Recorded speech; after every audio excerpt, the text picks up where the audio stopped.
Magandang umaga mga ka-happy hour. Narito ang mga balita para sa MBC TV Network News Update, 10 AM edition. Cavitex, maniningil na ulit ng toll fee simula ngayong araw. Saklaw ng toll collection ang lahat ng sasakyang daraan sa Manila-Cavite Toll Expressway sa Taguig, Parañaque, Las Piñas, Bacoor at Kawit, Cavite. Simula ngayong araw, maniningil na ulit ng toll fees ang Cavite Toll Expressway Project o Cavitex.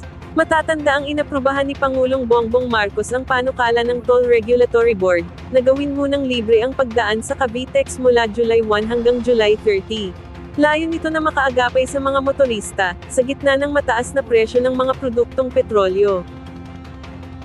Samantala, reward sa makapagtuturo sa pumatay sa Philippine Eagle sa Davao de Oro, pumalo na sa 100,000 pesos. Ayon sa Philippine Eagle Foundation, binaril ang lalaking agila na si Mangayon sa Davao de Oro, at namatay dahil naubusan ito ng dugo. Lumaki pa ang alok na pabuya, para sa makapagtuturo sa pumatay sa lalaking Philippine Eagle sa Davao de Oro.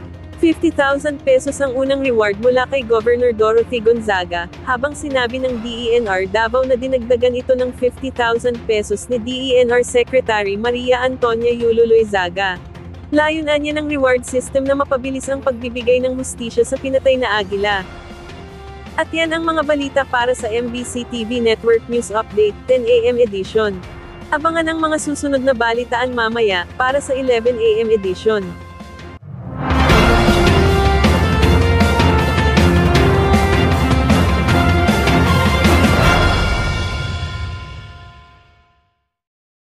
Mga ka-happy hour, kung gusto mong manood ang mga balita sa MBC TV Network News Update, mag-subscribe sa aming YouTube channel, i-like ang aming Facebook page, at i-follow sa aming TikTok account.